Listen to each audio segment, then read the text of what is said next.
Bayangkan, perang sudah lama berakhir, dunia sudah berubah, tapi di dalam hutan yang lebat, seorang prajurit masih bertempur percaya bahwa misinya belum selesai. Inilah kisah Hiro Onoda, prajurit Jepang yang menghabiskan 29 tahun di hutan tanpa tahu bahwa perang telah selesai. Apa yang membuatnya bertahan begitu lama?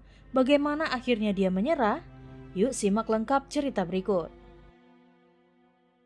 Hiro Onoda lahir pada 19 Maret 1922 di Kainan, Wakayama, Jepang. Seperti kebanyakan pria lainnya, ia telah bergabung dengan militer Kekaisaran Jepang pada kisaran usia 20 tahun sebagai tentara biasa. Tahun 1942, Onoda dipilih untuk mengikuti pelatihan perwira intelijen di Sekolah Militer Nakano, cabang Futuyama. Onoda memiliki kemampuan bahasa Mandarin yang baik karena ia pernah tinggal di Tiongkok sebelum bergabung menjadi tentara. Ia juga memiliki potensi kecerdasan dan kemampuan adaptasi yang baik. Alasan ini yang mungkin menjadi pertimbangan petinggi Jepang untuk menjadikan Onoda sebagai salah satu tentara elit. Sekolah militer Nakano banyak menghasilkan perwira elit bagi tentara Jepang. Tentara elit jebolan Nakano setidaknya mendapatkan pelatihan agar memiliki mobilitas tinggi di setiap kondisi medan, memiliki kemampuan sabotase dan mengumpulkan informasi, kamuflase, mengenali perangkap musuh, dan lain-lain. Mereka juga didoktrin untuk tetap hidup dalam kondisi apapun. Selain itu, mereka juga diperintahkan untuk tidak mempercayai propaganda dan informasi apapun dari musuh. Pada tahun 1944, ketika berusia 22 tahun, Onoda dikirim ke Filipina, tepatnya di Pulau Lubang. Misi yang diberikan adalah untuk menghancurkan satu-satunya landasan pacu dan dermaga di pulau tersebut untuk mencegah pasukan sekutu mendarat termasuk melakukan gerilya. Dari sini dimulailah kisah perjalanan Onoda di hutan belantara. Setibanya di Pulau Lubang, Onoda menjelaskan tentang misinya ke perwira Jepang yang sudah lebih dulu ditempatkan di sana. Sayangnya, karena pangkat Onoda lebih rendah, ia hanya bisa menyampaikan tujuannya namun tidak dapat memaksa. Di lain sisi, perwira di sana masih memerlukan landasan tersebut untuk melakukan evakuasi. Amerika menyerang Pulau Lubang pada Februari 1945 dan berhasil menguasai pulau tersebut dalam beberapa hari. Sebagian besar tentara Jepang yang ditempatkan di Pulau Lubang dihabisi. Ada yang sempat melarikan diri, termasuk Onoda diperintahkan untuk tetap tinggal dan melanjutkan misinya. Ia mundur ke pegunungan di mana hutan lebat memungkinkannya untuk tetap bersembunyi dan mulai memanfaatkan semua keterampilan bertahan hidup yang dipelajarinya selama pelatihan. Seiring waktu, Onoda bertemu dengan 3 rekan lainnya yang juga melarikan diri. 2 bulan setelahnya, pesawat Amerika dan Filipina menjatuhkan selebaran yang mengumumkan bahwa perang telah berakhir, termasuk selebaran yang berisi perintah menyerah dari Jenderal Angkatan Darat Jepang. Onoda dan rekan-rekannya menganggap ini hanya propaganda sekutu untuk membuat mereka menyerah. Mereka pun memutuskan untuk tidak mempercayai informasi tersebut, kemudian melanjutkan misi bergerilya di hutan. Pada awalnya, mereka memiliki persediaan beras yang cukup, yang sempat disita Onoda dari pertempuran pertamanya di sana. Mereka makan dengan sangat hemat, mengakalinya dengan pisang dan sesekali memakan sapi yang dicuri dari penduduk sekitar. Ketika persediaan beras itu habis, kondisi kehidupan mereka semakin sulit. Tak tahu dari mana makanan berikutnya akan datang. Waktu demi waktu berlalu, Onoda bersama rekan-rekannya bersembunyi di hutan dan sering berinteraksi atau terlibat dalam konflik dengan penduduk setempat. Meskipun bukan musuh dalam arti militer, beberapa penduduk lokal sempat menjadi sasaran serangan dan pembajakan persediaan oleh Onoda dan rekan-rekannya yang masih berusaha bertahan hidup dan melaksanakan misi mereka.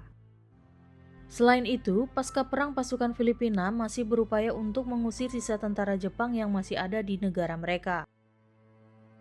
4 tahun setelah perang selesai, yaitu pada tahun 1949, salah satu rekan Onoda bernama Akatsu memutuskan untuk pergi meninggalkan kelompok, tetapi hanya bertahan 6 bulan sebelum menyerah pada pasukan Filipina pada tahun 1950.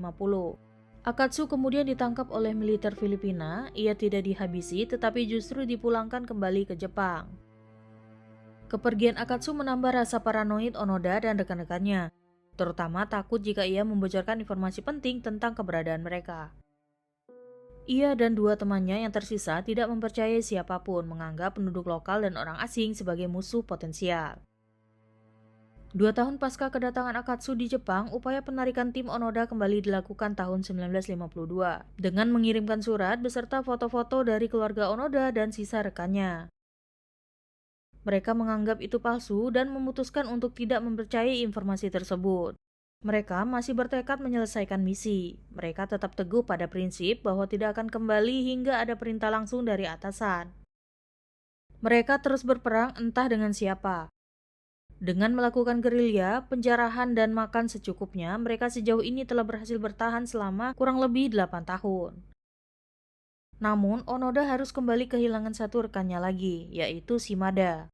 Kaki Shimada sempat terluka dalam pertempuran dengan nelayan lokal pada 1953, tetapi Onoda merawatnya hingga sembuh. Shimada akhirnya tidak dapat bertahan setelah bertempur dengan unit Angkatan Darat Filipina, yang tanpa sengaja bertemu dengan mereka saat latihan di pulau tersebut. Saat ini, tersisa 2 orang dari mereka yang masih bertahan, yaitu Onoda sendiri dan satu rekannya, yaitu Kozuka. Upaya lanjutan dilakukan oleh pemerintah Jepang untuk menarik Onoda dan rekannya turun dari gunung. Pada tahun 1959, sebuah tim pencari diturunkan ke perkiraan tempat persembunyian mereka. Pencarian berhari-hari, namun mereka tidak menemukan Onoda. Tidak terasa sudah 15 tahun berlalu sejak tim diturunkan untuk mencari mereka. Akhirnya pemerintah menyatakan bahwa mereka telah meninggal. Faktanya tidak demikian, Onoda dan Kozuka masih hidup dan terus bergerilya di dalam hutan. Pada Oktober 1972, Onoda dan Kozuka terlibat dalam konfrontasi dengan polisi lokal setelah menyerang pemukiman penduduk dan membakar tumpukan padi hasil panen warga desa. Tujuan mereka adalah memberikan sinyal kepada pasukan Jepang bahwa kelompok mereka masih hidup dan menjalankan tugasnya di Pulau Lubang. Sengitnya konfrontasi ini menyebabkan hidup Kozuka harus berakhir, dan kini hanya tersisa Onoda seorang. Pasca kejadian itu, Onoda bahkan tidak berpikir untuk menyerah. Konfrontasi terakhir mereka diberitakan dan sampai ke Jepang. Spekulasi bahwa ia masih hidup semakin bertebaran. Seorang penjelajah Jepang muda bernama Norio Suzuki pergi ke Pulau Lubang dengan tujuan mencari Onoda. Suzuki menemukan dalam beberapa hari dan mencoba meyakinkannya untuk kembali ke Jepang. Tetapi prajurit tua itu menolak, menyatakan bahwa ia hanya akan menyerah jika menerima perintah yang sah dari komandan. Tidak terasa, pada saat itu Onoda telah 29 tahun bergerilya di hutan belantara Pulau Lubang. Suzuki kembali ke Jepang dan memperlihatkan foto-fotonya bersama Onoda. Pemerintah Jepang mengambil langkah. Mereka kemudian melacak kembali mantan atasan Onoda sebelumnya, yaitu Komandan Taniguchi. Taniguchi kemudian terbang ke tempat Onoda dan kemudian memberikan perintah langsung untuk kembali. Inilah akhir dari misi seorang pasukan elit Jepang, Hiro Onoda. Onoda menyerahkan pedangnya kepada Presiden Filipina Ferdinand Marcos dalam upacara pada Maret 1974. Dengan demikian, Onoda secara resmi dibebas tugaskan dan ia menyerah kepada pasukan Filipina di pangkalan radar Pulau Lubang. Marcos memberikan pengampunan penuh kepada Onoda atas kejahatan yang ia lakukan selama masa persembunyiannya. Onoda menyerahkan pedangnya, senapan Arisaka tipe 99 yang masih berfungsi, 500 butir amunisi, beberapa granat tangan, serta belati yang diberikan ibunya pada tahun 1944 untuk digunakan jika tertangkap. Onoda bertahan selama 28 tahun, 6 bulan, dan 8 hari setelah Jepang menyerah pada tahun 1945. Demikian cerita perjalanan dan keteguhan hati seorang prajurit pasukan khusus Hiro Onoda. Apa tanggapan kalian tentang Hiro Onoda ini? Sampai jumpa di video selanjutnya.